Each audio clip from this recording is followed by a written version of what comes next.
Higher studies.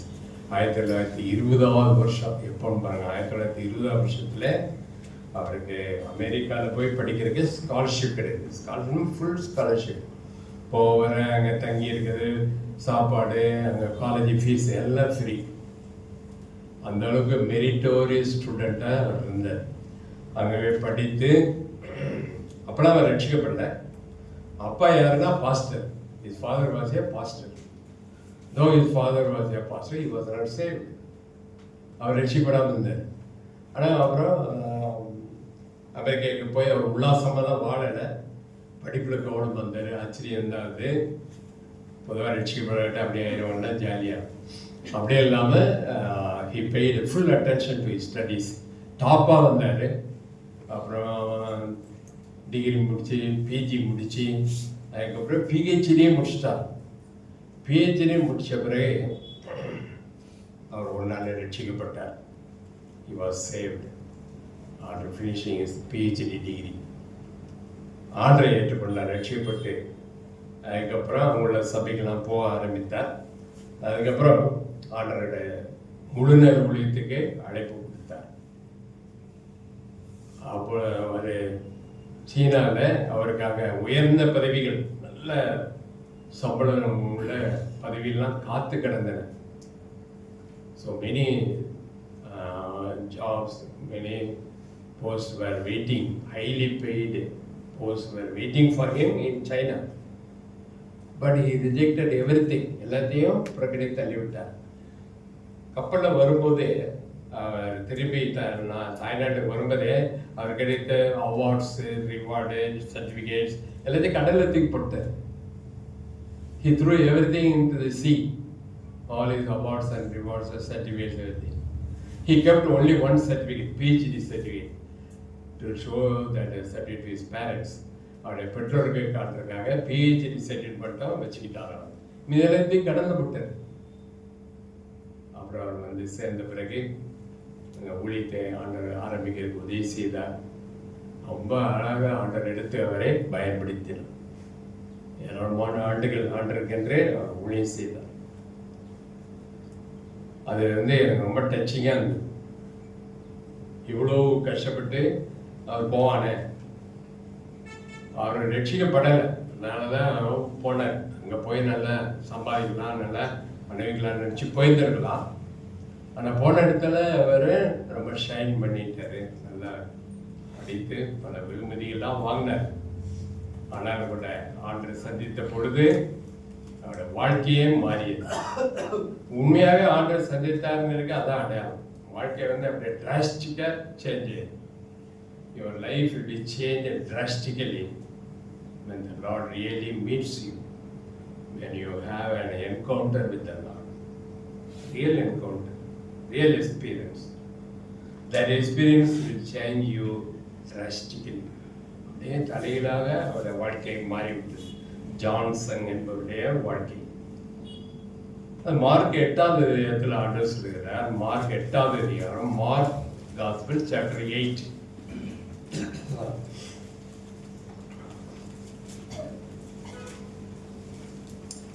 Mark Gospel chapter 8 verses 35, 36, 37, 35, 36, 37.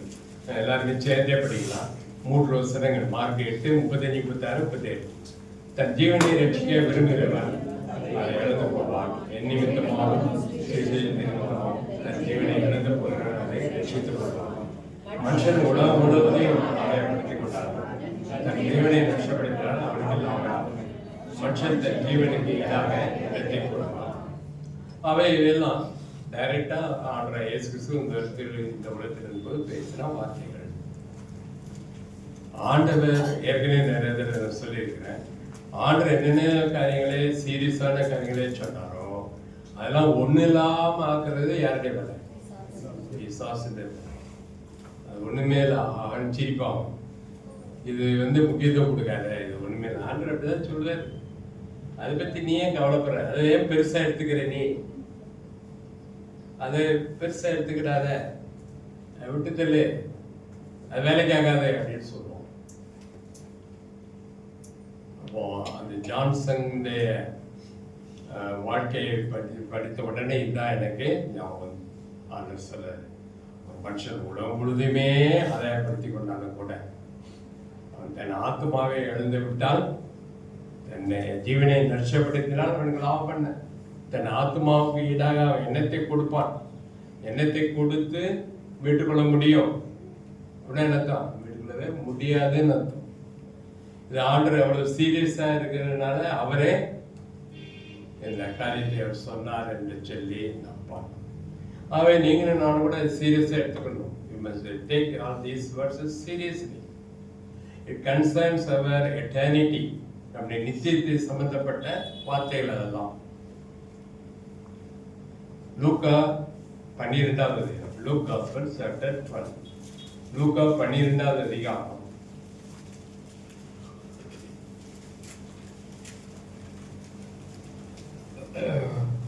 from verse 13. 13வது வசனத்திலிருந்து ஒரு சில வசனங்களை நாம் மாறி மாறி படிக்கலாம். We will read alternatively. Luke Gospel chapter 12 from verse 13. லூக்கா 12:13வது வசனத்திலிருந்து. அப்பொழுது ஜனக்கூட்டத்தில் ஒருவன் அவரை நோக்கி, போதகரே, ஆசியை பாகம் பிரித்து என் வீதத்தை எனக்கு தரும்படி என் சகோதரனை கட்டளையிட வேண்டும் என்று கேட்டுக்கொண்டான்.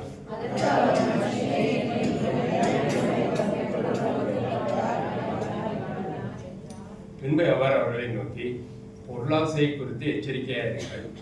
ஏனெனில் ஒருவனுக்கு எவ்வளவு திரளான ஆசை இருந்தாலும் அது அவனுக்கு ஜீவன் அல்ல என்றார்.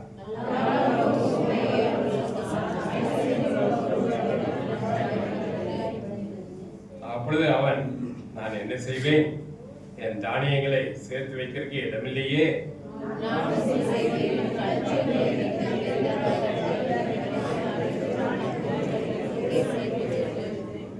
பின்பு, ஆத்மாவே, உனக்காக அநேக வருஷங்களுக்கு அநேகம் பொருள்கள் சேர்த்து வைக்கப்பட்டிருக்கிறது. இனி இளைப்பாரி புசித்து குடித்து பூரிப்பாயிரு என்று என் ஆத்மாவோடே சொல்லுவேன் என்று தனக்குள்ளே சிந்தித்து சொல்லிக் கொண்டான்.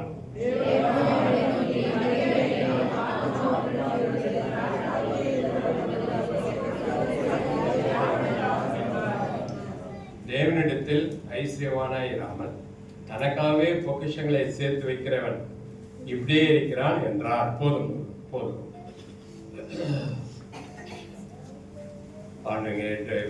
ஆண்டவர் இருந்த பொழுது ஓடி வந்து அவர்கிட்ட சொல்றான். என்ன சொல்றான்?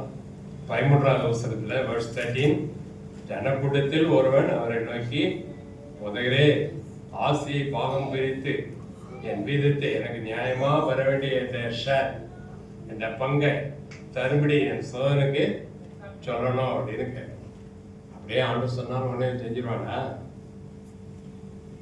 உடனே ஆண்டருக்கு ஆண்டர் சிரிச்சிருந்திருப்ப இல்ல, இதுக்கு ஆண்டர் வந்தாரு இந்த உலகத்துக்கு. அப்போ ஆண்டரு ஒரு பக்கம் சிரிப்பா தொடக்கம் இருக்கு, இன்னொரு பக்கம் வருத்தப்பட்டிருப்பாரு. ஐயோ, இந்த ஜனங்கள் இந்த பணத்துக்கு பின்னாடியும் சொத்துக்கு பின்னாடி ஓடுறாங்களே அப்படின்னு அவர் வருத்தப்பட்டிருக்க கூடும். அதுக்கு அவர் என்ன பதில் சொல்றாரு? 14th verse 14ல, என்ன உங்களுக்கு நியாயாதிபதியாகவும் பங்கிடுகிறனாவும் வைத்தவன் யார்? நான் அதுக்காக வந்தேன். ஆண்டவர் எதுக்காக வந்தாரு? நமக்காக பாடுபட வந்தார், நமக்காக சிலையிலே பலியாக வந்தார், நம்முடைய பாவத்தை போக்க வந்தாரு. நான் ஊழியம் கொள்ளும்படி வராமல் ஊழியம் செய்யவும் என்னையே பலியாக கொடுப்பதற்கு தான் நான் வந்தேன் அப்படின்னு சொல்றேன். அதுக்கப்புறம்தான் ஆண்டவர் இந்த உவமையை சொல்றாரு. ஒரு பொருளாசை குறித்து எச்சரிக்கையா இருக்குங்கிறார் 15வது வசனத்துல. ஒருவனுக்கு எவ்வளவு ஆஸ்தி இருந்தாலும் கூட அது அவனுக்கு ஜீவன், அது அவனுடைய ஜீவனை காப்பாற்றாது. ஒரு ஆஸ்பத்திரியில கூட ஒரு 2 நாள் வேணா உயிரோட இருக்கலாம், கூட இன்ஜெக்ஷன் எல்லாம் போட்டு எக்ஸ்ட்ரா மருந்து கொடுத்து கூட ஒரு நாள் உயிரோட வச்சுக்கலாம். அப்புறம் திடீர்னு ஒரு நாள் இந்த டாக்டர்ஸ் எல்லாம் கை விரிச்சிருவாங்க. என்ன சொல்றாங்க? நாங்கள் செய்யறதெல்லாம் செஞ்சுட்டோம் சார். என்னது? நாங்கள் செய்யறதெல்லாம் செஞ்சிட்டோம், எல்லா மருந்தும் கொடுத்தாச்சு, எல்லா ஸ்டெப்ஸும் எடுத்தாச்சு, இனி நீ கடவுள்கிட்ட தான் வேண்டிக்கணும் அப்படின்னு சில டாக்டர் சொல்லுவாங்க. சிலர் சொன்னா நீ வீட்டுக்கே போட்டு போயிருங்களேன் அப்படிம்பாங்க. சூப்பர் டாக்டர்ஸ்லாம் இருக்காங்க. சில டாக்டர்ஸ்லாம் அவரை கேட்டதை கொடுத்து நல்லா சாப்பிட வைக்கணும். சாப்பிட்டு போட்டோம் அப்படிங்கிற போட்டோம் உலகத்தை விட்டு போட்ட வேண்டியதா. என்ன வேணாலும் கொடுங்க, என்ன வேணாலும் கொடுக்கும்போது அவருக்கு சாப்பிடவே பிடிக்காது, ஜீரணமாகாது, பிடிக்காது. ஆனா அவர் என்ன சொல்றாரு டாக்டர், கொடுக்குறாரு எதை வேணாலும் கொடுங்க அப்படின்னு. ஒருவனுக்கு எவ்வளவு ஆஸ்தி இருந்தாலும் அது அவனுக்கு ஜீவன் கிடையாது, அதை அவன் ஜீவனை காப்பாற்றவும் செய்யாது. நான் சொல்றேன், யார் சொல்றேன்? அப்படியே நம்ம இதை ஆஸ்தி ஆஸ்தின்னு ஓடுறோம். ஏன் ஓடுறோம்? அதான் பிசாசு சொல்றான். ஆண்டு சொல்லுவான் தான்ப்பா, நீ செய்து செய், உனக்கு எது நல்லதுன்னு படுதா அதை செய். விளக்க தெரியாத பிள்ளையா இருக்கிய. அன்பா பேசுறாங்க, சூப்பரா அன்போடு பேசுறேன். ஆசைப்பட வேற யாருமே கிடையாது. ஆண்டோட அப்படி பேச முடியும். என் பின்னாடி வரையா அட்டி போத வாங்கணும், சிலுவை தூக்கிட்டு வா அப்படின்னு ஆண்டவர் பேச தெரியல. பிசாசு என்ன சொல்லலாம், எனக்கு தெரியாத பிள்ளையா இருக்கப்பா, உன் நிலைமை நீ தான் பார்த்துக்கணும், நீ தான் கவனிச்சுக்கணும். நான் காசு சம்பாதிக்கணும், 4 பேரை உனக்கு வேண்டாமா? 6ஆம் நேரத்தில் பார்த்தோம் ஆண்டவர் எப்படி இருந்தாரு, புறக்கணிக்கப்பட்டவரா இல்லை, மனுஷரால் புறக்கணிக்கப்பட்டவர், அசட்டை பண்ணப்பட்டவர், தள்ளப்பட்டவரா இருந்தார். பிதாவினால வெளியேறப்பட்டவரா ஏற்றுக்கொள்ளப்பட்டவர். பிதாவினால ஏற்றுக்கொள்ளப்படணும்னா இங்குள்ள மக்களால் நம்ம தள்ளப்படணும். அவர் பரீட்சிக்கப்பட்டவரா இருந்தார். யோசேப்பு, தானியேலு, இப்படி நிறைய ஊழியக்காரர் பார்க்கிறோம், விசுவாசிகளை பார்க்கிறோம், அப்போஸ்தலர்களை பார்க்கிறோம். பவுல் எவ்வளவு அடி உதவி வாங்கினார். பரீட்சிக்கப்படுறது, பரீட்சிக்கப்பட சோதனை மேல சோதனை, அதெல்லாம் வெற்றி பெற்று வெளியே வந்தாதான் ஜீவனோட கல்லாக, ஆண்டவருக்கு பிரியமான கல்லாக இருக்க முடியும். அவரை எடுத்து பயன்படுத்த முடியும். அவருக்கு ஏற்ற மாடியாக நம்ம அவர் கெட்ட முடியும் என்று சொல்லி பார்க்கணும். ஆதியாமோ 3வது அதிகாரம் பாருங்க. ஆதியாமோ 3வது அதிகாரம், ஜெனிசிஸ் சாப்டர் 3. ஆதியாமம் 3வது அதிகாரத்துல ஆண்டவர் அங்கே அற்பத்துக்கு, அதுக்கப்புறம் ஏவாளுக்கு, ஆதாமுக்கு ஒவ்வொருத்தருக்கும் ஒரு தண்டனை கொடுக்குறாரு. பரிசு மாதிரி கொடுக்குறாரு. என்ன கொடுக்குறாரு பாருங்க, 16வது வசனம், verse 16. அவர் இஸ்ரவேலை நோக்கி, நீ கர்ப்பவதியாய் இருக்கும்போது உன் வேதனை மிகவும் பெருக பண்ணுவேன், வேதனையோடு பிள்ளை பெறுவாய், உன் ஆசை உன் புருஷனை பற்றி இருக்கும், அவன் உன்னை ஆண்டு கொள்ளுவான் என்றார். இதை பிசாசு கேட்டுட்டே இருந்தான். கேட்டானா கேட்கலையா? கண்டிப்பா கேட்டான். பிசாசு கேட்டான். ஓஹோ அப்படியா, அப்படியா, அவன் என் பிள்ளை. யாரு? எவள் என் பிள்ளை. என் பேச்சை கேட்டு எனக்கு கீழ்ப்படிஞ்சு கனியை சாப்பிட்டால, நான் அவளை கை விடுவேனா? எவளை கை விடுவேனா? என் பிள்ளை எனக்கு கீழ்ப்படிந்தான். நீங்க என்ன சொல்றீங்க? அவன் உன்னை ஆண்டு கொள்வான்னு சொல்றீங்க இல்ல, ஏவாள் ஆதாமை ஆண்டு கொள்வான். ஏவாள் ஆதாமை ஆண்டு கொள்வேன் செய்யறேன்னா இல்லையான்னு பாரு. நடக்குதா இல்லையா? நடக்குது. ஒரு எக்ஸாம்பிளுக்கு 10 குடும்பம் எடுத்தீங்கன்னா 8 குடும்பத்துல யாருடைய ஆட்சி? ஏவாளுடைய ஆட்சி தான் நடக்குது. ஏவாள் அவனை ஆதாமை ஆண்டு கொள்வாள். அப்படி செய்யறது யாரு? பிசாசு செய்யணும். என் பிள்ளை எனக்கு இப்படி நான் எப்படி கைவிட முடியும்? அவன் என்ன கனம் பண்ணான்னா அவளை கனம் பண்ணேன் அப்படின்னு சொல்லி ஏவாளை கனம் பண்ணினான் சாத்தான். அவன் இங்க லூக்கா 12வது அதிகாரத்துல பார்த்தோம்ல, லூக்கா 12ல அவன் என்ன செய்யறான், என்னுடைய தானியெல்லாம் ரொம்ப நல்லா விளைஞ்சிருக்குது, அதை விளைய வச்சவரும் ஆண்டதான், ஆண்டதான் விளைய வச்சது இல்லை, நல்ல ஒரு மகசூல் ஒன்று கிடைச்சது. They had a very good harvest. He did not know what to do. He thought that his storage houses, warehouses very small, so he wanted to construct very big warehouses so that he can store the grains after the harvest. We see in Luke Gospel chapter 12, Luke 12ல நாம் பார்க்கிறோம், நான் பெரிதாக கட்டி தானியத்தெல்லாம் சேர்த்து வச்சு அப்புறம் ஆமாட்ட ஆத்மாகிட்ட பேசுவானா. Is talking to his soul. He says, I will talk to my soul. Verse 19. ஆத்மாவே உனக்காக அநேக வருஷங்களுக்கு, எவ்வளவு நாளைக்கு? அநேக வருஷங்களுக்கு, அநேக தலைமுறைகளுக்கு, for generation I have accumulated wealth. You enjoy. So he says, he will tell his soul like that. என் ஆத்மாவே உனக்காக அநேக வருஷங்களுக்கு அநேக பொருட்கள் சேர்த்து வைக்கப்பட்டிருக்கிறது, நீ இளைப்பாரி புசித்து குடித்து பூரிப்பாயிரே என்று என் ஆத்மாவோடே சொல்லுவேன் என்று தனக்குள்ளே சிந்தித்து கொண்டான். உலகெல்லாம் என்ன சொல்லிப்பாங்க? பிழைக்க தெரிந்தவர், புத்திசாலி, பிழைக்க தெரிந்தவர், 5 தலைமுறைக்கு சேர்த்து வச்சுட்டாரு, நல்ல பெரிய கோடவுன்லாம் பெருசு பெருசாக கட்டியிருக்காரு, வேற ஹவுஸ்லாம் பெருசாக கட்டி நல்லா சேர்த்து வச்சிருக்காரு. அவர் கவலையெல்லாம் நம்மள மாதிரி நம்ம நாளைக்கு காலையில் என்ன சாப்பாடுன்னு தெரியல, அவருக்கு பாரு எப்படின்னு சொல்லி புத்திசாலின்னு சொல்லி பாராட்டியிருப்பாங்க. ஆண்டவர் என்ன சொல்றாரு? 20ஆம் வசனம் படிங்க. 20. அவனை நோக்கி, மதிகேடனே, உன் ஆத்துமா உன்னிடத்தில் இருந்து இந்த ராத்திரியிலே எடுத்துக்கொள்ளப்படும், அப்பொழுது நீ சேகரித்தவைகள் யாருடையதாகும் என்றார். ஆண்டவர் என்ன சொல்றாருன்னு பார்த்து மதிகேடனேன்னு சொல்ற. Oh you fool, you are a fool. But in the sight of the worldly people, he is a very wise man. But in the sight of God, who is he? He is a fool. ஓ மதிகேடனே, உன் ஆத்மா இன்னைக்கு ராத்திரி நீ செத்துட்டேன்னா, heart attack வந்துச்சு வை, செத்துட்டேன்னா உன் கோடன்ல இருக்கலாம் யார், உன் வேர் ஹவுஸ்ல இருக்க தானியெல்லாம் யாருடையதாகும், யார் எடுத்துட்டு போவேன்னு உனக்கு தெரியுமா என்று ஆண்டவர் கேட்கிறார். So these are all basic lessons.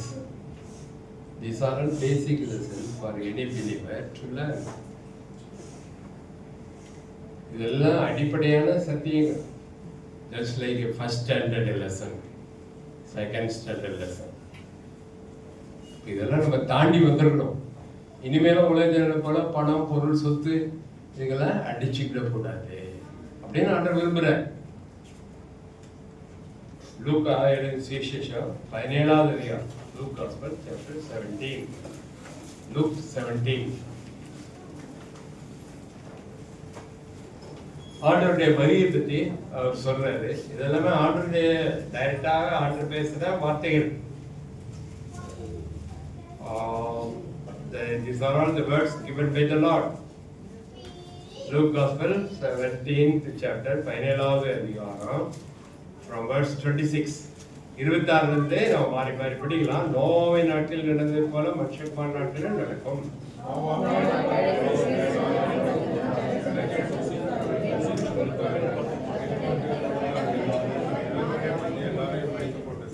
லோத்தின் நாட்களில் நடந்தது போலவும் நடக்கும். ஜனங்கள் புசித்தார்கள், குடித்தார்கள், கொண்டார்கள், விற்றார்கள், நட்டார்கள், கட்டினார்கள்.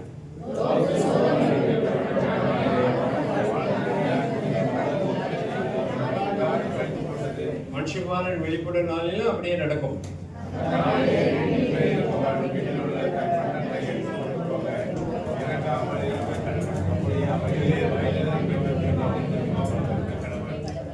லோத்தின் மனைவியை நினைத்துக் கொள்ளுங்கள், தன் ஜீவனை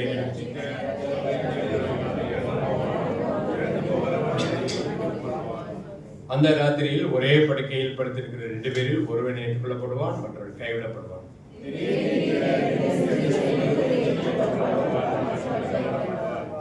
வயலில் இருக்கிற 2 பேரில் ஒருவன் ஏற்றுக்கொள்ளப்படுவான், மற்றவன் கைவிடப்படுவான் என்று உங்களுக்கு சொல்கிறேன் என்றார்.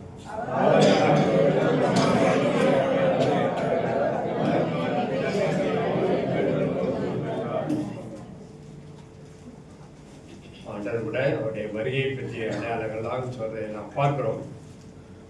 அவர் முந்தின வசனங்களை 24 சொல்லும்போது மின்னலை போல ஆண்டோடைய வருகை இருக்கும் சார். மின்னல் வந்து ஒரு நொடி தான், ஒரு நிமிடம் கூட இல்லை, ஒரு நொடி. அப்படி படிச்சு அப்படி இருந்தது, அப்படி மறைஞ்சு அப்படி தோண்டி மறைஞ்சது. அது போலதான் ஆண்டவர் கூட வேகமா வந்து அவருடைய பிள்ளைகளை யாரெல்லாம் அவர் ஏற்றுக்கொண்டு அவருக்காக ஆயத்தமா இருக்கிறோம், அவருடைய பிள்ளைகளை அப்படியே அடித்து கொண்டு போய்விடுவார். கழுகானது கோழி குஞ்சுகளை அடித்து கொண்டு போறது போல. 24வது வசனத்துல பார்க்கணும். லூக்கா 17:24 மின்னல் வானத்தின் ஒரு திசையில் தோன்றி மறு திசை வரைக்கும் பிரகாசிக்கிறது போல. மின்னல் எவ்வளவு நேரம் பிரகாசிக்கும்? Only few seconds. Only seconds. Lightning. You can see the lightning only for few seconds. Immediately it will disappear. அதே போலதான் மனுஷனுடைய குமாரனும் நம்முடைய நாளிலே தோன்றுவார் என்று சொல்லி 24வது வசனத்திலே நாம் படிக்கிறோம். அதற்கு முன்பு அவர் அநேகம் பாடுபட்டு இந்த சந்ததியினால் ஆகாதவர் என்று தள்ளப்பட வேண்டியதாக இருக்கிறது. அதான் 25. அந்த மாதிரி தள்ளாங்க ஆண்டவர் இல்லையா? தள்ளப்பட்ட கல், மனுஷனால் புறக்கணிக்கப்பட்ட அசட்டை பண்ணப்பட்ட கல். அதுக்கப்புறம் நோவா நாட்டில் நடந்ததெல்லாம் சொல்றாரு. அது மாதிரி இப்பவும் நடக்குதா நடக்கலையா? நடக்குது. லோத்துடைய நாட்டில் நடந்தது போலவும் நடக்கும். பாருங்க, லோத்து குறித்து பார்க்குறோம். ஆதியாகமத்தில் வாசிக்கிறோம். அது 13 வருது, 19 வருது. அவன் சோதோம் குமாரை பார்க்குறான். அது செழிப்பான இடமா இருக்குது. அங்கே நிறைய ஆடுலாம் இருந்தது இல்லையா? அதனால அதெல்லாம் வச்சு மேய்க்கிறதுக்கு அதுதான் நல்ல ஏற்ற ஒரு இடம்னு சொல்லி அந்த சோதோம் குமாரை தெரிந்து கொண்டு போறார். லோத்து போறார். முதல்ல சோதோமுக்கு வெளியே கூடாரம் போட்டாரு. அப்புறம் நாட்டிலாக கொஞ்சம் கொஞ்சமா பக்கத்தில் வந்து கடைசியில் heart of the town, heart of the சிட்டிக்குள்ளே போயிட்டாரு லோத்து. சோதோம் குமாரோட நடுவில் போய் கூடாரம் போட்டு ரொம்ப அந்த ஜனனோட ஜாலியாக 2 கலந்துட்டாரு. ரொம்ப ஜாலியாகிட்டாரு. அப்போ அவரே அப்படின்னா அவர் மனைவி பிள்ளைலாம் எப்படி இருப்பாங்க? கேட்க வேண்டாம் இல்லையா?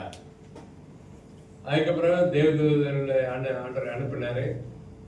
அப்புறம் அவனுடைய ஜெபத்தை கேட்டு ஒரு 5 நீதிமான், ஒரு 10 நீதிமான் இருந்தால் கூட அந்த பட்டணத்தை அனுப்பிங்களா அப்படின்னு போராடி மன்றாடி கேட்குறான் ஆபிரகாம். இல்லை, நான் அழிக்க மாட்டேன் அப்படின்னு சொல்றாரு. அதனால தான் அந்த தேவதூதர்கள் லோத்துடைய வீட்டுக்கு வந்தாங்க. அதெல்லாம் நீங்கள் படிச்சிருப்பீங்கன்னு நினைக்கிறேன். அதுக்கப்புறம் இந்த பட்டணத்தை அழிக்க போகிறோம், நீ சீக்கிரம் போயிருப்பா, இங்கேருந்து போயிருப்பா அப்படின்னு சொன்னாங்க. அப்படின்ட்டு உட்காந்துட்டே தான் இருக்கான், போக மாட்டேங்க. அப்படியா அப்படியா அப்படின்ட்டு போயிட்டே இருக்கும், நகரவே மாட்டேங்காரு லோத்து. அதுக்கப்புறம் பொழுது வரை விடிஞ்சிருது. அடுத்த நாள் விடிய போகுது. அப்போ தேவதூதர்கள் அவன் மேலே பரிதாபப்பட்டு அவனே அவன் மனைவி 2 மகள் இருந்தாங்க. அவங்கள கையெல்லாம் பிடிச்சி தர இழுத்துட்டு வெளியே கொண்டு போய் விட்டாங்க. அப்பொழுது திரும்பி பார்க்காம ஓடி போன அந்த தேவதூதர்கள் சொன்னாங்க இல்லையா? ஆனால் லோத்தின் மனைவி என்ன செஞ்சா? திரும்பி பார்த்து உப்புத்துனா மாறினான். அதுதான் அங்கே ஆண்டவர் சொல்றார் 32வது வசனத்துல, லோத்தின் மனைவியை நினைத்து கொள்ளுங்கள் சொல்றாரு. இவ்வளோ சொல்லிட்டு கரெக்டாக அதை மட்டும் பாயிண்ட் பண்ணி சொல்றாரு. பார்த்தீங்களா?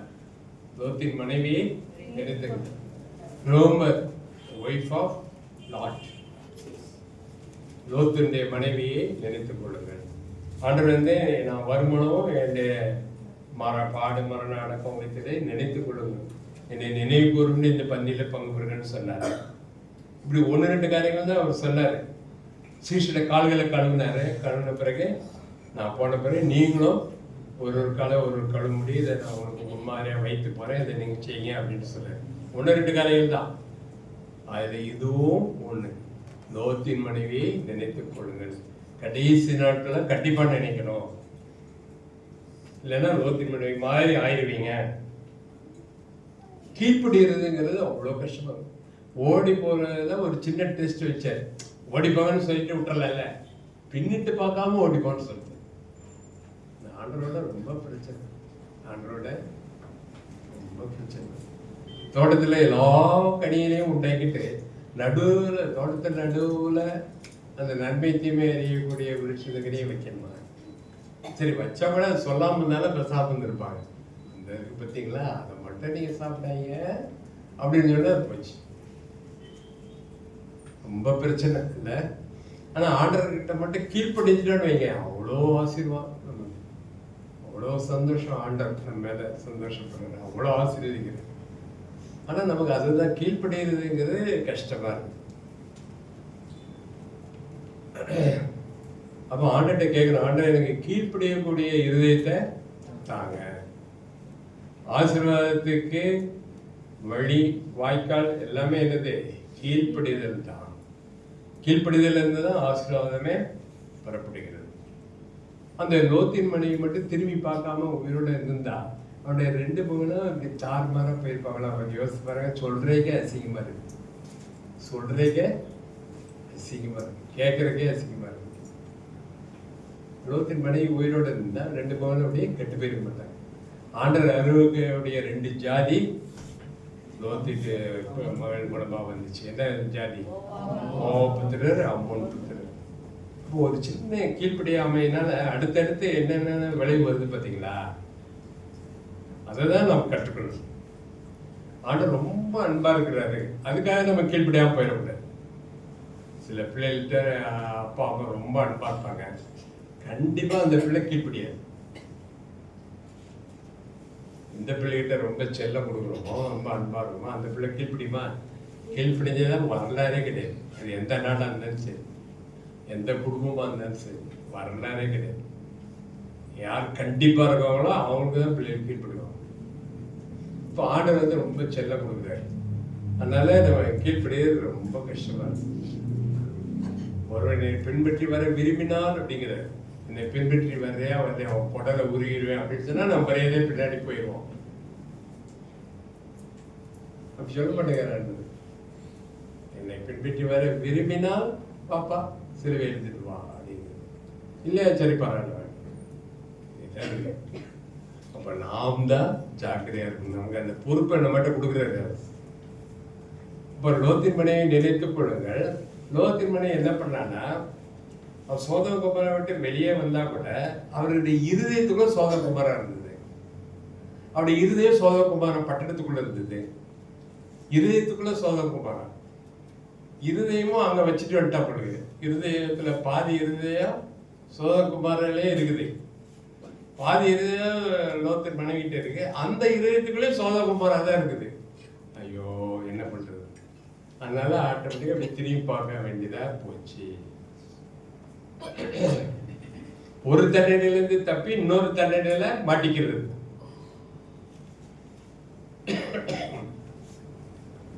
சிலர் குடியை விட்டுருவாங்க, சிகரெட் எடுத்து குடிப்பாங்க, சிகரெட். அப்புறம் அதை விடுறேன்னு சொல்லிட்டு போதைப் பொருளுக்கு அடிமையாயிடும், அல்லது வெத்தலை பாக்கு, புகையில, அது இப்படி ஏதாவது ஒன்று பார்ப்பறாக்கு ஒன்னுலேருந்து தப்பி இன்னொன்று மாட்டிக்கிறது. அதை குறித்து நீங்களும் நானும் கூட ஜாக்கிரதையாக இருக்கணும். ஆண்டவர் வரும் வரைக்கும், அல்லது நாம் இந்த உலகத்தை விட்டு போற வரைக்கும் நமக்கு சோதனை உண்டு. டெஸ்ட், டெய்லி டெஸ்ட் வந்துக்கிட்டே தான் இருக்கும். நமக்கே தெரியாது, டெஸ்ட்னே தெரியாது நமக்கு. நம்ம ஃபெயில் ஆகிட்டே இருப்போம். டெஸ்ட்டில் ஃபெயில் ஆகி சில பசங்களை பார்த்தீங்கன்னா அவன் ஃபெயில் ஆகி அவனுக்கு உணர்வுமே இருக்காது, சிரிச்சுக்கிட்டு தான் வருவான். 10 மார்க் வாங்கினாலும் சந்தோஷமா தான் வருவான். அவனுக்கு அப்படியே பழகி போச்சு, எனக்கு கிடைக்கிறது 10 மார்க் தான் அப்படின்னு. ஒரு வாத்தியார்கிட்ட பையன் வந்து சொன்னானா, சார் ஒரே மார்க்ல நான் போயிடுச்சு சார். அப்படியாடா? அது 1 மார்க் வாத்தியார் உனக்கு போட்டுக்க கூடாதா? ஒரே மார்க்ல போயிடுச்சு சார். ஏன்டா எப்படிதான்? நான் எடுத்ததே 1 மார்க் தான் சார்.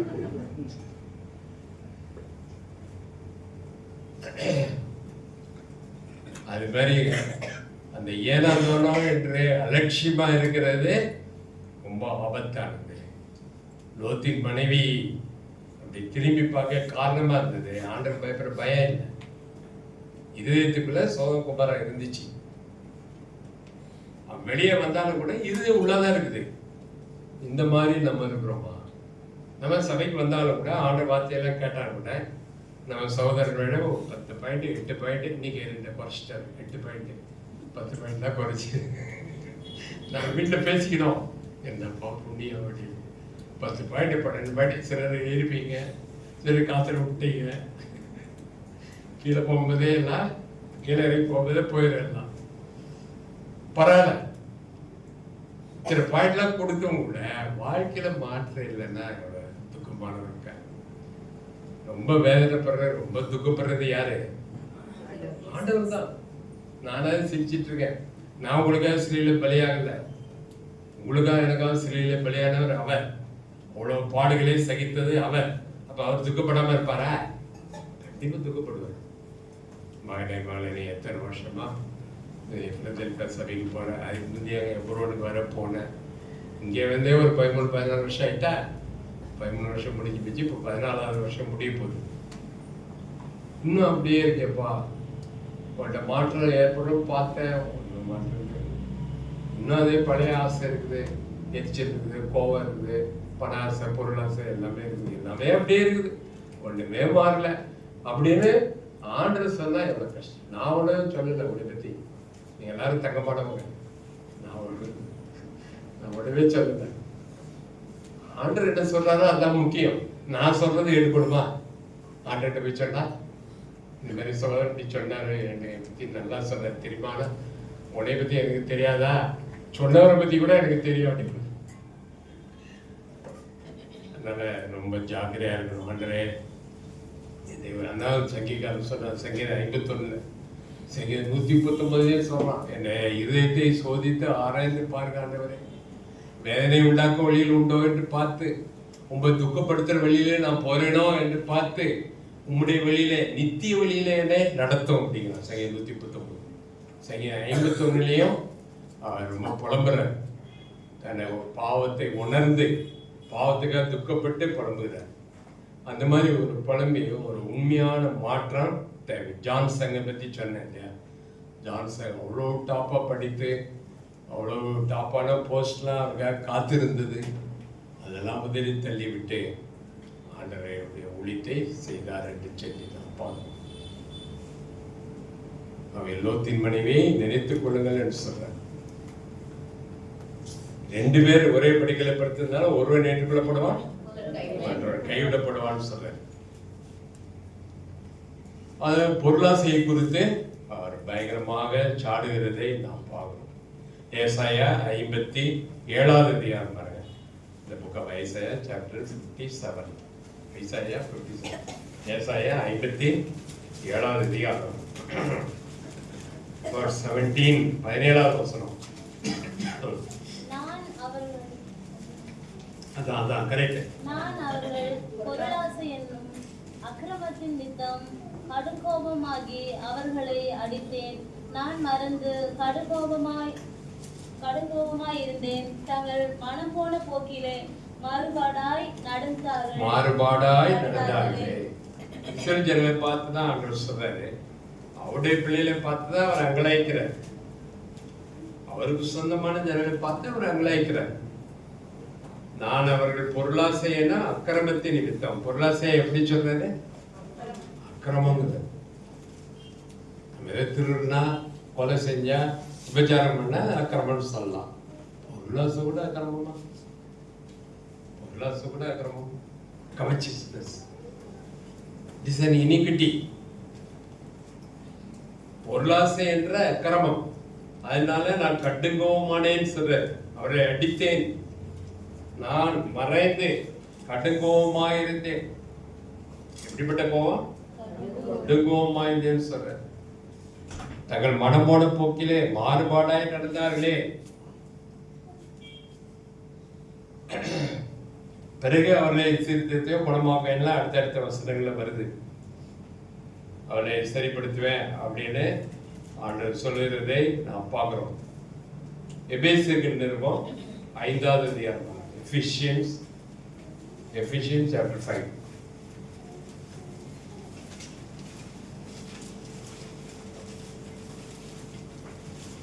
Verse 5.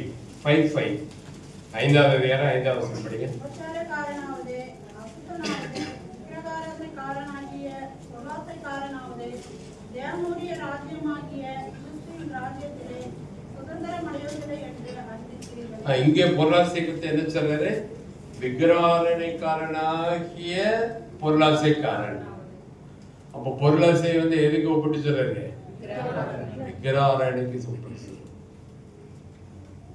விக்கிரகாரனைக்காரனாகிய பொருளாசைக்காரனாவது தேவனுடைய ராஜ்யமாகிய கிறிஸ்துவின் ராஜ்யத்திலே சுதந்திரம் அடைவதில்லை என்று அறிந்திருக்கிறீர்களே. ஏற்கனவே உங்களுக்கு தெரியுமே அப்படிங்கிறாரு. எங்களுக்கு தெரியலையே, இப்பதான் தெரியுது, நாளைக்கு மறந்துடுமே. நாங்க என்ன பண்றது? கிறிஸ்தியன் ராஜ்யத்திலே சுதந்திரம் அடைவதில்லை என்று அறிந்திருக்கிறீர்களே. 6வது வசனம். அடுத்த வசனம். கீழ்ப்படியாமையின் பிள்ளைகள் மேல் தேவ கோபத்தினை வருவதால் ஒருவனும் உங்களை வீண் வார்த்தைகளினாலே மோசம் போகாதபடிக்கு எச்சரிக்கையா இருங்கள். அவன் 5வது வருஷத்துல பார்க்கும்போது அந்த பொருளாசை என்ற விக்கிரகனை மாத்திரம் இல்ல, விபச்சாரக்காரன் அஸ்தமான வாழ்க்கை வாழ்றோட ஒப்பிட்டு சமமா சொல்லப்பட்டு இருக்குது பொருளாசை. பார்த்தீங்களா? அத 5வது வருஷத்துல விபச்சாரக்காரனாவது, அசுத்தமான ஜீவை செய்யறனாவது, விக்கிரகாரனைக்காரனாக பொருளாசைக்காரனாவது, அதெல்லாம் ஒன்ன சமமா சொல்லிட்டாங்க. அப்போ பொருளாசை எதுக்கு சமமா இருக்குது? விபச்சாரத்துக்கு சமமா இருக்கு. அடல்ட்ரிக்கு. கவர்ச்சினஸ் is equal to adultery. prostitution, அடல்ட்ரிக்கு, விபச்சாரத்துக்கு சமமாக இருக்குது. எவ்வளோ ஆபத்து வரும். நம்ம லைட் எடுத்துக்கிறோம் பொருளாசை. இப்படிப்பட்டவைகளின் நிமித்தமாக கீழ்ப்படியாமையின் பிள்ளைகள் மேல். 6வது வசனம். எந்த பிள்ளைகள் அவங்க? என்ன பிள்ளைகள்? கீழ்ப்படியாமையின் பிள்ளை. லோத்தின் மனைவி கீழ்ப்படிஞ்சாலா கீழ்ப்படியலையா? கீழ்ப்படி. எனக்கு ஆச்சரியமா இருக்கு. லோத்து போகும்போது நிறைய ஆடுகளோட போனார். மேய்ப்பர்கள் அவனோட வேலையாட்கள்லாம் இருந்தாங்கன்னு போட்டிருக்கு. லோத்துடைய மேய்ப்பர்கள் அவனுடைய நிறைய ஆடு வச்சிருந்தான். அந்த வேலைக்காரர்களுக்கும் ஆபிரகாமுடைய மேய்ப்பர்கள் அவனுடைய வேலைக்காரருக்கும் சண்டை வந்துச்சு. அதனாலதான் ஆபிரகாம் என்ன செய்யறாரு? சண்டை வேண்டாம், நம்ம சகோதரலாம் இருக்கிறோம், நம்ம பிரிஞ்சிடலாம். நீ அப்படி போனா நான் அப்படி போறேன், நீ கிழக்க போனா நான் மேற்க போறேன், நீ வடக்கு போனா நான் தெற்க போறேன் அப்படின்னு சொல்றேன்ல. இப்போ சோதம் விட்டு வெளியே வரும்போது துண்டை காணத்துறையான்னு வெறுங்கையா வர்றாரு. ஆடெல்லாம் என்னாச்சு? அவருடைய வேலைக்காரர் மேய்ப்பெல்லாம் என்னாச்சு? யோசிச்சு பார்த்தீங்களா? என்னாச்சு? ஒன்றுத்தீங்க வெறும் குடும்பம் மட்டும் தான் வருது. அதுலயும் ஒரு ஆள் காணும். யாரு? லோத்தின் மனைவி அவுட்டு. அப்புறம் மீந்தது லோத்தும் 2 மகனும் தான் மீந்தாங்க. ஆடெல்லாம் என்னாச்சுன்னு தெரியல. நிறைய சம்பாதிக்கலாம், நல்லா சேர் இருக்கு அப்படின்னு நினைச்சுதானே போனாரு. பொருளாசை. இதெல்லாம் அடிப்படையான பாடம், அடிப்படை சத்தியம். இதெல்லாம் நம்ம தாண்டி வந்துடணும் அப்படின்னு ஆண்டவர் எதிர்பார்க்கிறாரு. அந்த சபையில் ஒரு 15 வருஷம், இந்த ஒரு 16 வருஷம் குப்பை கொட்டிட்டப்பா, அதனால இப்படி இருக்கிறியே, நியாயமானபடி ஆண்டவர் கேட்பார கேட்க மாட்டார். கேட்பார கேட்க என்ன பதில் சொல்லணும்? நான் கேட்கல, நான் அவங்க ஒண்ணுமே கேட்கல. ஆண்டர் கேட்டு நம்ம என்ன பதில் சொல்றது? ஆண்டர் என்னையும் கேட்பாரு, என்ன பதில் சொல்றதுன்னு தெரியலையே. இப்படிப்பட்டவர்கள் நிமித்தமாக கீழ்ப்படியாமையின் பிள்ளையின் மேல் எபேசியர் 5:6 வசனம் தேவ கோபாக்கனை வருவதாக. என்ன வருதான்? கீழ்ப்படியாமையின் மேல தேவ கோபாக்கனை. தேவனுடைய ஆசீர்வாதம் வருவதற்கு பதிலாக தேவனுடைய கோபாக்கனை வருது. இதெல்லாம் நம்ம சீரியஸா எடுத்துக்கணும். அப்ப நம்மளுடைய வாழ்க்கை மாறும்போது அவருடைய ஆசீர்வாதத்தை பெற்றுக்கொள்ளலாம், சந்தோஷமா இருக்கலாம். அவர்களுடைய தகப்பன் அவருடைய பிள்ளைகளோட சந்தோஷம் இல்லையா? அப்ப பிள்ளைகளுக்கு ஒரு கடமை இருக்கு இல்லையா? சில பிள்ளைகள் என்ன நினைக்கிறாங்க, சில பிள்ளைகள் என்ன நினைக்கிறாங்க, கேட்டாலும் அப்பா அம்மா வாங்கி கொடுத்துடணும் அப்படின்னு நினைக்கிறாங்க. நான் அவங்க ஏதாவது சொன்னா கீழ்பற்றிடுவாங்களா? கீழ்படிய முடியாது, அது முடியாது. அது என் வேலை இல்லை. சொல்லுவான் பார்த்துருக்கீங்களா, இது ஏமா இதெல்லாம் என் வேலை இல்லை, அப்படி ஜெயிச்சது இல்லை, யாரையும் ஜெயிச்சது. சாப்பிட்றதா என் வேலை. நான் கேட்டாலாம் வாங்கி கொடுக்குறது உன் வேலை, கேட்டாலாம் வாங்கி கொடுத்துடணும். இதே மாதிரி நம்ம ஆண்டுட்டு இருக்கிறோமா? அவங்க பிள்ளைகளே கிடையாது, கூலிக்காரர்கள், வேலைக்காரர்கள், அடிமைகள். பிள்ளைகள் கிடையாது. பிள்ளைகள் என்ன இருக்கணும்? அன்பு இருக்கணும். அப்பா அம்மா மேல அன்பு இருக்கணும். அப்பா அம்மாவுக்கு பிள்ளைகள் மேல அன்பு இருக்கணும். பிள்ளைகளுக்கு அப்பா மேல அன்பு இருக்கணும். கணவனுக்கு மனைவி மேல அன்பு இருக்கணும். மனைவிக்கு கணவன் மேல அன்பு இருக்கணும். கணவன் மனைவியை மதிக்கணும், மனைவியும் கணவனை மதிக்கணும்.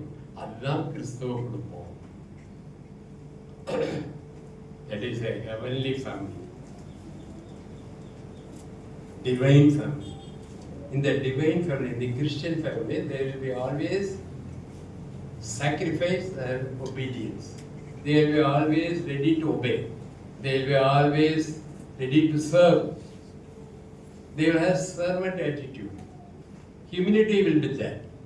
தாழ்மை இருக்கும், வேலைக்காரனுடைய அந்த மனப்பான்மை இருக்கும், சேவை செய்யக்கூடிய மனப்பான்மை இருக்கும், தகுதியற்றவர்களே நேசிக்கிற ஒரு அன்பு இருக்கும்.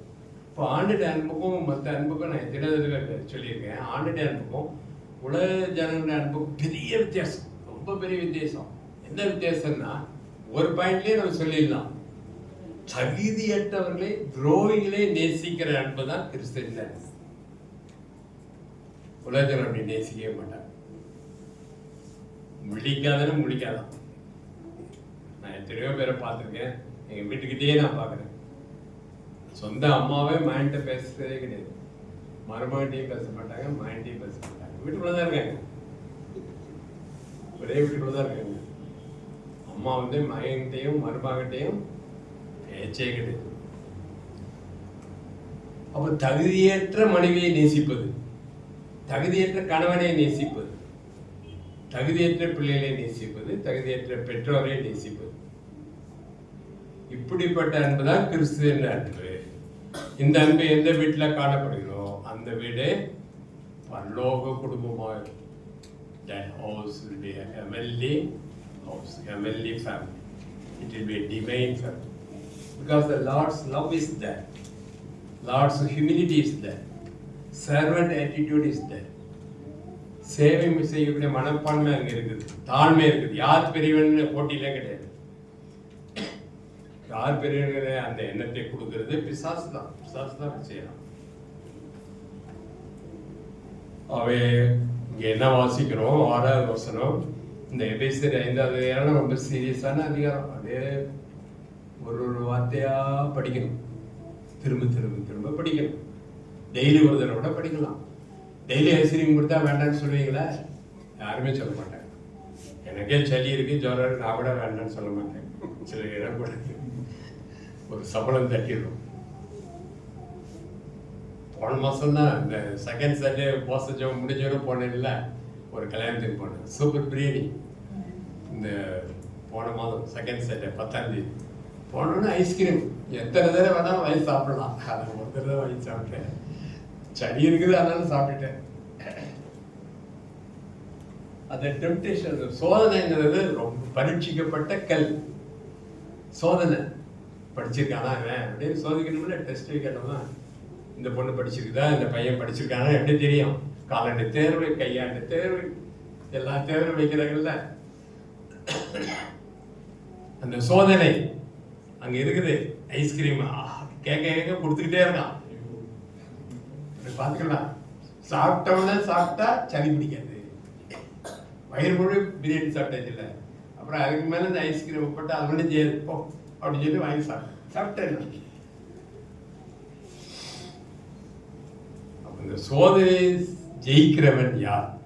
அவன் தான் அவனுடைய கோவப்படணும்னு சோதனை வரும், அடுத்தவங்க மன்னிக்க கூடாதுன்னு சோதனை வரும், அடுத்தவங்கள ஒரே பகை கசப்பு தூண்டி விடுவோம் பிசாசு. அதை ஜெயிக்கணும். அதுதான் கிறிஸ்துவனுடைய அன்பு. கீழ்ப்படியாம உடனே வரும். கீழ்ப்படிதல்ங்கிறது ரொம்ப கஷ்டம். எத்தனையோ கல்யாணங்கள்ல நான் பார்த்துருக்கேன், அது இதில் பார்க்குறேன் யூடியூப். அதாவது ஃபாரின் கல்யாணங்கள், ஒயிட் பீப்புள், ஹஸ்பண்டும் ஒயிட் மேன் தான், ஒய்ஃபும் பிரைடும் வெள்ளைக்காரி தான். அப்போ அந்த பாஸ்டர் அட்மினிஸ்ட்ரேட் பண்ணுவார்ல, ஓத் அட்மினிஸ்ட்ரேட் பண்ணணும்ல, வாக்கு கொடுக்கணும்ல, அவர் சொல்ல பின்னாடி சொல்லணும். அப்போ சொல்லும்போது அந்த பிரைடை பார்த்து, மணப்பெண்ணை பார்த்து சொல்லும்போது, நான் என்னுடைய மணவாளனுக்கு கீழ்ப்படிந்து நடப்பேன் வருது. Stop no, I won't repeat it அப்படின்ட்டா. அந்த பாஸ்டர் சொன்னேன், அது எனக்கு சொல்லாத, நான் அதை திருப்பி சொல்ல முடியாது. I won't submit myself to my husband. அப்படின்னு அப்பவே சொல்லிட்டேன் சர்ச்சில். அவன் பாராட்டணும், உண்மையாவே சொல்லிட்டான், நடிக்கல, உண்மையாக சொல்லிட்டான். She is not a hypocrite. Real heart and condition அப்படியே எக்ஸ்போஸ் பண்ணான். அந்த சென்டென்ஸ் எடுத்திருக்கேன், நான் சொல்ல மாட்டேன் அப்படின்ட்டான். I won't submit myself to husband, the future husband, bridegroom. I won't submit myself அப்படின்னு பாஸ்டருக்கு எப்படி தரும். ஒரு இதில் பாராட்டலாம்ல, நடிக்கல இல்லை. ஏன்னா கீழ்ப்படி வச்சு வீட்டில் போய் பலான்னு ஒரு அரை விட்டா எப்படி இருக்கும்? அந்த மாதிரி எவ்வளோ பேர் செய்கிறாங்க, அந்த மாதிரி அவர் செய்யலை. இப்போ கீழ்ப்படிதல்ங்கிறது ரொம்ப கஷ்டமாக இருக்குது. அப்போ ஆண்டரை கேட்கணும், ஆண்டரே நான் கீழ்ப்படிதல்ங்கிறது இவ்வளோ கஷ்டமாக இருக்குது. ஆண்டரா இயேசு கிறிஸ்து பாருங்க 30 வயசு வரைக்கும் அப்பா அம்மா கீழ்ப்படிஞ்சிருந்தாரா. இப்போ 2 வயசு பையனே கீழ்ப்படிய மாட்டாங்க. 30 வயசு வரைக்கும் வீட்டுக்குள்ள இருந்தாரு. அப்புறம் தான் அவர் யோவானால ஞானஸ்நானம் பெற்று யோர்தான் நதியில அப்புறம் வெளியே வந்து ஊழியத்தை ஆரம்பிக்கிறார். 30 வயசு வரைக்கும் கீழ்ப்படிந்திருந்தார். சாதாரண பெற்றோர் இருந்தா அவங்க என்ன டிவைன் பேரண்ட்ஸா இல்ல. அவங்ககிட்ட எவ்வளவு சண்டை வாப்பாலாம் யோசேப்புக்கும் மரியாதைக்கும் சண்டைலாம் வந்துருக்கும். They would have fought so many times, Mary and Joseph, isn't it? In spite of that, Jesus submitted himself totally to his earthly parents. இந்த உலகப்பிரான பெற்றோருக்கு அவர் கீழ்ப்படிந்திருந்தான்னு போட்டுருக்கு. நீங்க இப்படிலாம் கீழ்ப்படிஞ்ச எனக்கு கொஞ்சம் தாங்கல, அந்த கீழ்ப்படியில் கொஞ்சம் எனக்கு தாங்கல அப்படின்னு நம்ம கேட்கணும். கீழ்ப்படியலுங்கிறது அவ்வளோ கஷ்டம். ஏன் கீழ்ப்படிய முடியல? ப்ரைடு இருக்குது. There is pride. Pride is hiding in my heart. என் இதயத்துக்குள்ள பெருமை அப்படியே ஒளிஞ்சிருக்குது, பெருமை ஒளிஞ்சிருக்குது. அதனாலதான் கீழ்ப்படிய முடியல. அதுக்காக நம்ம ஆண்டுட்டே கேட்கணும், நான் புது சிருஷ்டியை ஜீவிக்க உதவி செய்யுங்க, உள்ளத்தில் இருக்க பெருமையெல்லாம் நீக்குங்க, நான் பெருமைக்கு சாகணும், அப்பதான் நமக்கு கீழ்ப்படிய முடியும். நீங்க சொல்ற ஒவ்வொரு வார்த்தைக்கும் நான் கீழ்ப்படிவேன், அதை நான் லைட்டா எடுத்துக்கிற மாட்டேன். ஆண்டு சொல்ற வார்த்தையெல்லாம் நம்ம லைட்டா எடுத்துக்கிட்டே போனோம்னா பெரிய ஆபத்து. அவர் வரும்போது 3 வார்த்தை, நான் உன்னை அறியேன். அவ்வளவு 3 வார்த்தை தான், நான் உன்னை அறியேன்.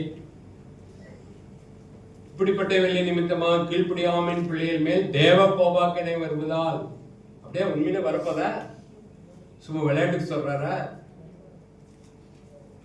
தேவ கோபாக்கினை வருவதால் அதை யாராவது தடுக்க முடியுமா?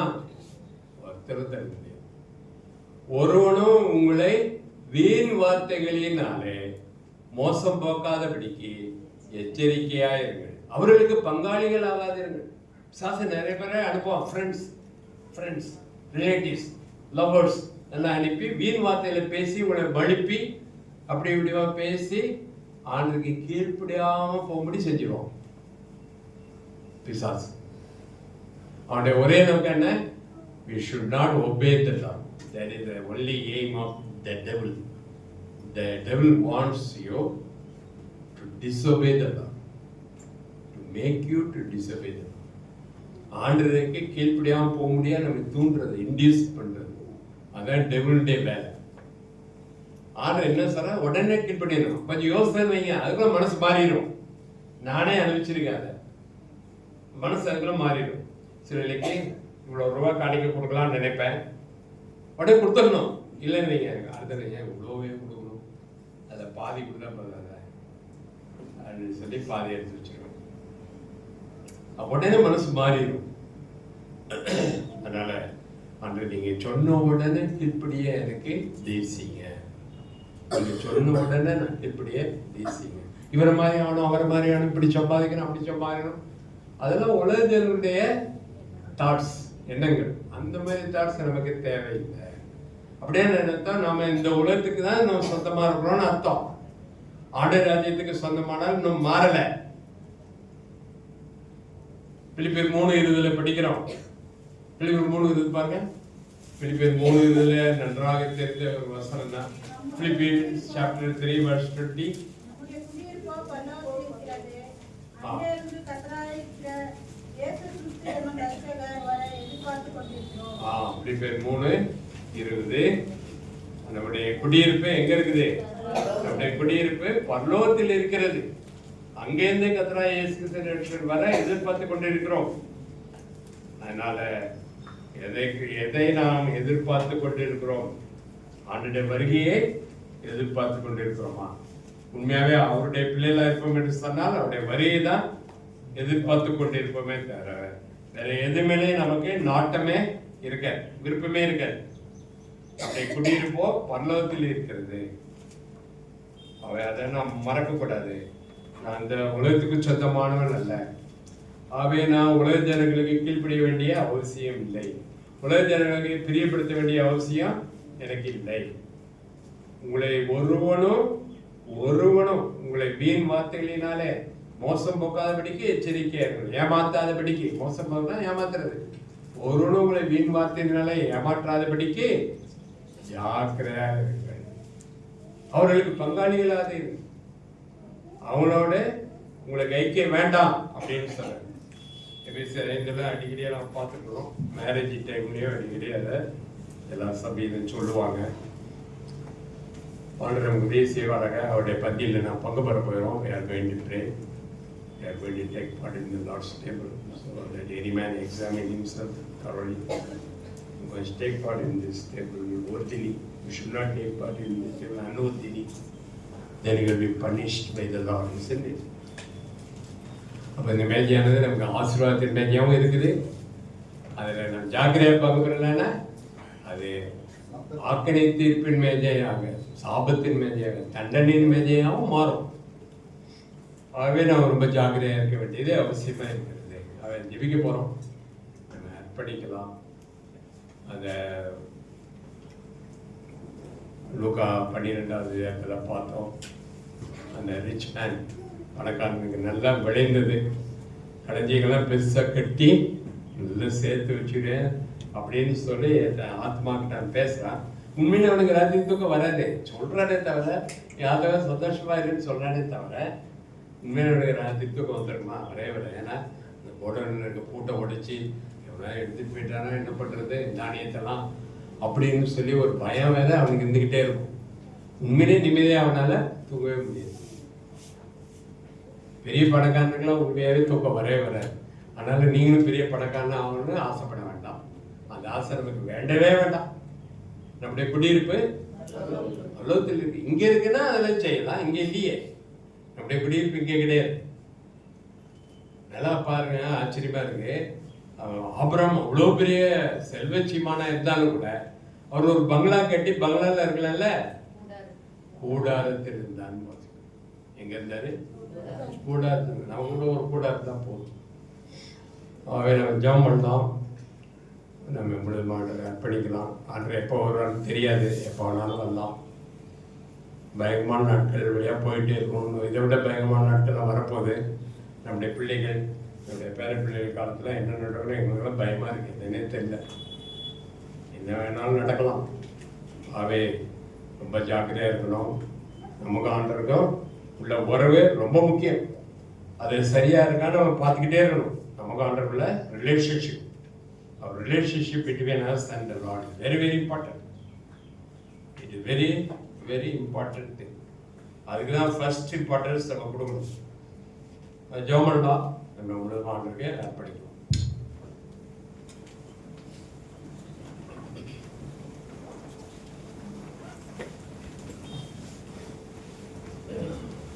ஜெபம் பண்ணுவோம். முக்கியமான நேரத்துக்கு வந்திருக்கோம். இந்த பந்திக்கு ஆண்டு நடி செலுத்தணும். இந்த பந்தியானது நம்மை ஆண்டு வரிக்கு ஆயத்தப்படுத்தக்கூடிய பந்தியாக இருக்கிறது. நம்ம நாமே சோதித்து பார்க்கறதுக்கு ஒரு தருணத்தை இந்த பந்தி நமக்கு தருகிறது அல்லவா? ஆகவே அதுக்காக ஆண்டு நடி செலுத்தணும்.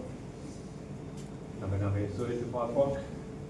நம்முடைய அம்பிஷன்ஸ் எப்படி இருக்குது, நம்முடைய அபிலாஷைகள் உலகத்தை பற்றி தான் இருக்கிறதா, அதாவது ஆண்டருக்கு பிரியமாக ஜீவிக்கணும்னு ஆசை இருக்குதா? அவரை நான் பின்பற்றுவேன், அவருக்கு பிரியமாக ஜீவிப்பேன் என்ற அந்த எண்ணம் நமக்கு இருக்கிறதா? நம்ம சோதித்து பார்க்கலாம். ஒரு நிமிஷம் மௌனமாக இருக்கலாம்.